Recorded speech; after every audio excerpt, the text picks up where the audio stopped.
écran monochrome qui ne servait qu'à la gestion des comptes du ménage ou au traitement de texte appartient bel et bien au passé. Musique, reconnaissance vocale, vidéo, mise en page virtuelle, montage virtuel, l'ordinateur aujourd'hui est réellement multifonctionnel. On parle de plus en plus de multimédia. Le multimédia a un nom que certaines marques, et parmi elles les plus prestigieuses, ont tenté de s'approprier ou de s'attacher à leur propre nom.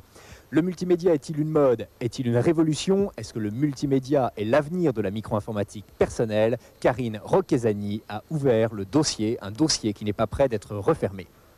Alors techniquement, le multimédia, c'est l'agrégation au sein d'un même document informatique, exportable ensuite vers d'autres supports, tels que la bande vidéo par exemple, de plusieurs choses qui sont mélangeables, du texte, du son, de l'image fixe ou de l'image animée. On peut réunir les 4, on peut en réunir 3, on peut en réunir 2. Le mot multimédia vient du fait qu'il y a multiplicité de supports. Le multimédia, pour nous, c'est plus rendre encore plus naturel l'informatique, qui est quelque chose de très technique, très mystérieux pour le grand public, pour l'utilisateur, pour tout un chacun. Donc c'est quelque chose qui peut rendre plus facile l'utilisation de l'informatique parce que eh bien, nous sommes, nous êtres humains, des organismes multimédia. Donc le Macintosh, c'est une machine qui avait pour vocation d'apprendre l'homme à la machine, et donc il était tout naturel qu'il commence à voir et à entendre comme nous.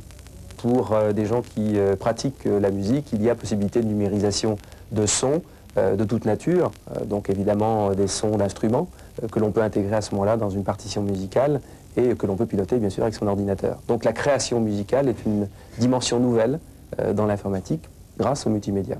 L'autre aspect, c'est bien entendu l'image. Donc là, c'est le photo-CD, bien évidemment. Utiliser d'un appareil photographique en vacances, ramener ses photos, pouvoir les mettre en développement, les récupérer sur un compact disque et à ce moment-là, les manipuler comme bon vous semble. Ça, c'est de l'image fixe, mais il y a aussi, bien sûr, de l'image animée. Et là, bien entendu, on parle de vidéo. Je dirais que c'est un peu le même principe. On part en vacances, on prend des images en vacances sur son caméscope, et puis on voudrait faire un montage, parce qu'on n'est pas un grand professionnel de la vidéo, et enlever, bien entendu, les parties qui sont peut-être les moins intéressantes de son film de vacances, et constituer le film de vacances qui sera peut-être moins ennuyeux à regarder. Monter avec Macintosh, eh bien, il suffit simplement de transférer la séquence que l'on veut mettre en premier dans le montage pour en voir les différents plans séquences. Je peux réaliser la même chose avec la deuxième séquence venant en superposition de la fin de la première avec l'effet de transition. On va le mettre ici par exemple. Et bien entendu, comme je le fais dans tout montage vidéo, introduire un effet de transition entre deux images. Ceci, je peux le faire d'une façon très détaillée, comme vous le voyez ici, en fondu enchaîné entre les différents plans séquences de mon montage vidéo. Ces ordinateurs, véritables prodiges technologiques, utilisent principalement comme support le disque optique compact, c'est-à-dire le CD photo, le CDI de Philips et bien sûr le CD-ROM aux capacités impressionnantes. Le CD-ROM est un dispositif de stockage d'informations, c'est-à-dire un espèce de réservoir qui contient des octets. Il en existe d'autres, il existe des disquettes, il existe des disques durs, il existe toutes sortes de dispositifs de stockage d'informations.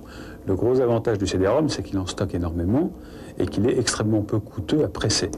Moi, je dispose d'un merveilleux, je fais un peu de publicité à mon ami Daniel Garrick, programme qui s'appelle Léonard de Vinci et la Renaissance, sur CD-ROM. On observe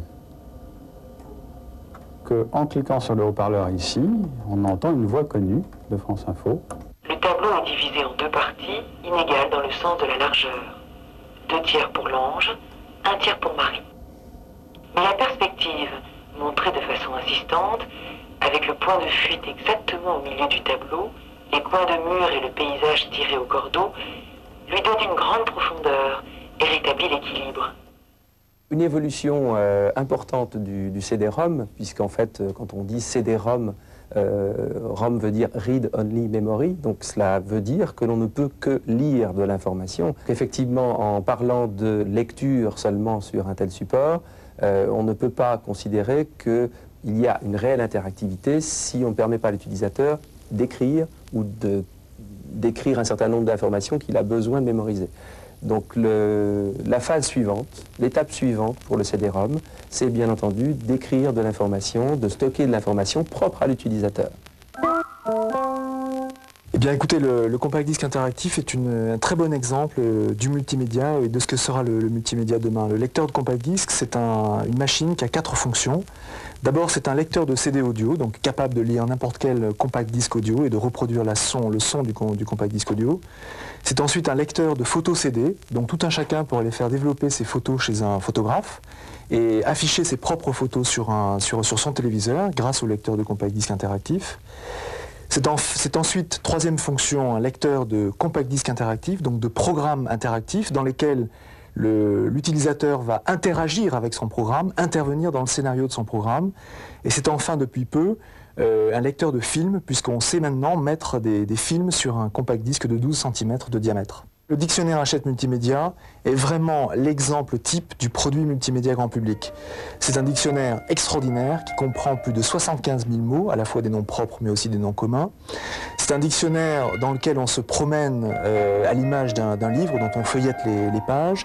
C'est un dictionnaire sur lequel on va à la fois trouver bien sûr des définitions simples de mots, mais aussi ces mots seront illustrés par des diaporamas, ces mots seront illustrés par des morceaux de vidéos.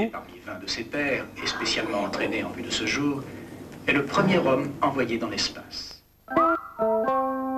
Et pour tous ceux qui désireraient des renseignements plus précis, en particulier concernant les prix des différents matériels que nous vous présentons, le 3615, code Paris Première, devrait répondre à toutes leurs attentes. Maintenant, place au jeu de la semaine, un jeu sélectionné par Tilt, un jeu sur PC qui s'appelle